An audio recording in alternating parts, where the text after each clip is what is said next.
the three big tips that I wanted to speak about have been said on my YouTube channel, but I'm going to unpack them.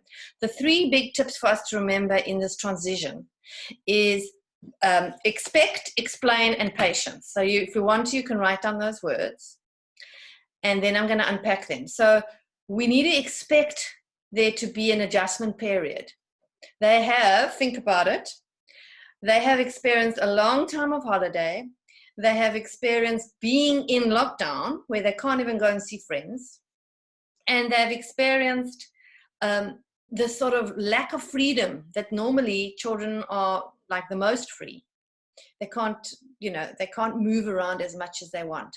So those of you who know my work, I always talk about any big change is likely to bring up a change in behavior for children. They can feel quite insecure. They can end up feeling like, things are not actually safe for them because there's been such a big change. So with that change, we've now looked at from holiday mode, they're suddenly now also changing into work mode. They've changed from the school environment. Normally, schooling means the school room into doing the schooling at home. And they've changed from the teacher that they know into now you as parent being the teacher. All of these changes are bound to bring a lot of behavioral things, symptoms and signs up for them. And then even the method of teaching, think about it, is normally, like someone said, a board and a classroom. Now the method is computer. So we need to expect some changes in the kids and almost prepare for those changes. They could melt down easily. They could burst into tears. They could get very angry with you or themselves. And all of those are to be expected in the first few days or even week or two. However, there are ways, expect is the first one, there are ways to make it easier. Number two is explain. So we're going to actually, I encourage you to set the entire scene for them when you explain what's going on. So firstly, guys, tell your kids what your real job is and ask them, am I a qualified teacher? Do I know how to teach? No, I haven't been to a school to learn how to teach. So they need to understand that you're not a teacher.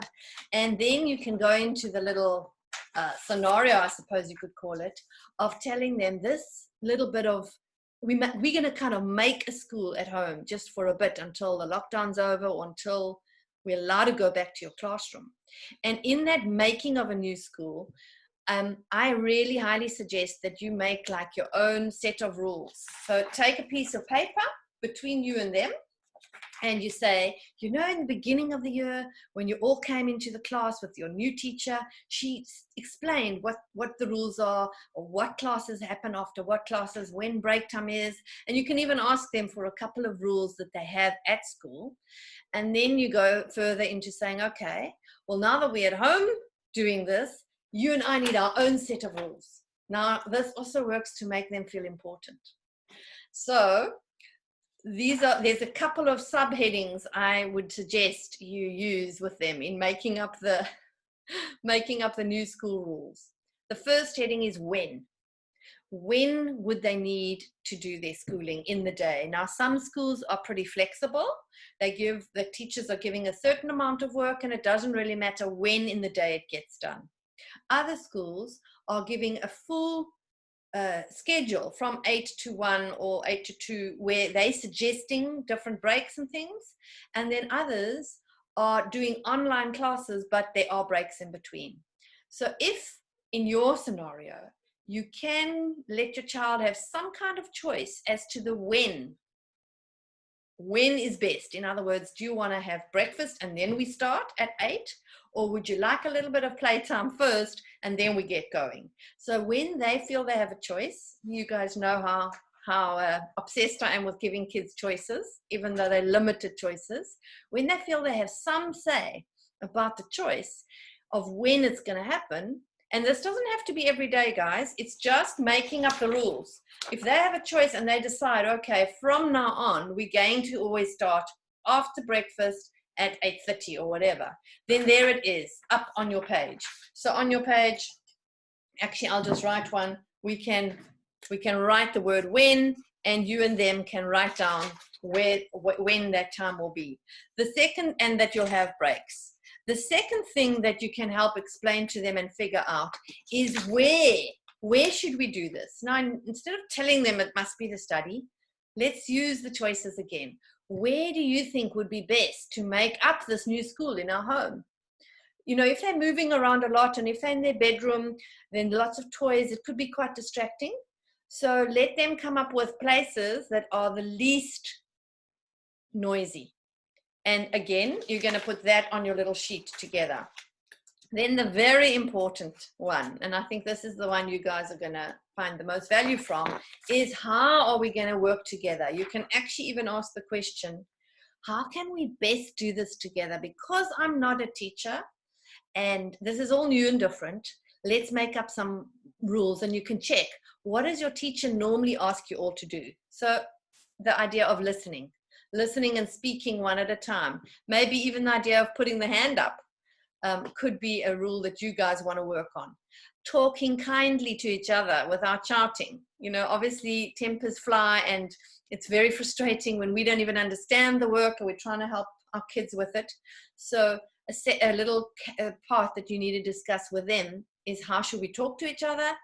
And I would like to encourage that you also have a kind of a rule or a basis of keep trying. Let's make a rule that we'll keep trying even when the work is a little hard. So me as mom, I'm going to keep trying to teach properly. And then I also want you to keep trying to carry on with the work, because some kids are really pushing parents with giving up very easily just because it's online.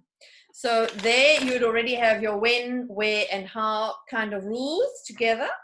And whatever else you write down there together of how they're going to speak and everything, eventually you can have almost like a little certificate and you can sign your name there and they can sign their name or write their name there. Obviously with teenagers, you could do this as a digital certificate or whatever of how you're going to get through this. The older the children, of course, the more they can take charge of the learning and maybe just check in with you. But even that could be written on the how. Another thing on the how is how will we give your teacher feedback? Are we going to take photos? Do we need to, and some schools have certain particular protocols around how to give feedback on this, on the work that is being done, so that they know it's not just you sort of trying to rush through all this work. You can even discuss in the how that your teacher has sent all this kind of syllabus and we need to get through all of this in, you know, today, tomorrow, etc. So they have once you explain and you guys put up this rules sheet together and sign it, this goes up in the room where they are now being homeschooled by you online. So that was number 2. So we've done expect all the changes and sort of we don't need to accept the bad behavior, but we can expect some radical behaviors to show up even within ourselves.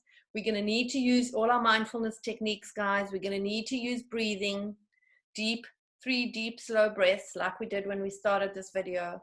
We're going to need to use all the techniques we know possible to actually calm ourselves when there are reactions from us or them.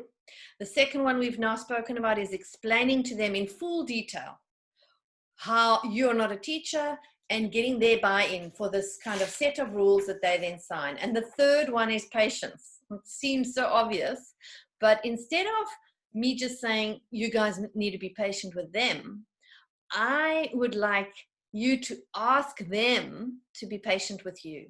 When you ask a child to be patient with you, you're kind of leveling the playing field and helping them to feel quite respected, because now suddenly you're saying, I'm not a teacher. I don't really know all of how to do this. Can you be patient with me? And they feel quite important and wonderful when you ask that. And you could even, in the how, put the patience on your list as well, between the two of you. So when you do that and you go to their level, even if you go to their eye level, and you say, would you be patient with me over these next days? Because I'm really not a teacher. My job is whatever it is. Then that builds a connection between you guys. And of course, in that connection, there need to be boundaries. So, you know, I often am talking about disciplining differently, disciplining in ways that shows them first their feeling, then what is supposed to happen and what is not happening. So school time is for doing our work, not for playing on the iPad. And you repeat that. And then we can go on into all the other recipes that I teach, like the 3 choices and consequences. So some of you know those. And yes, there was a wonderful saying of a occupational therapist at a conference I once went to, and I just don't recall her name, but she says connection before correction. So even in the teaching of the work, I'm going to encourage you guys to first connect with their emotion, connect with your feeling, let go of your stress and anxiety, connect first, and then you can go and correct. Like, oh, no, literally, this is wrong. Let's redo this. Some children are going to need a lot of support and encouragement because normally they either get that from their teacher or they have maybe a low self-esteem right now, or in any case, or they're anxious. And for them, this online thing is now kind of throwing them. So that connection before correction, and then really being patient with yourselves. That's so important. So I hope those tips help. I'm actually going to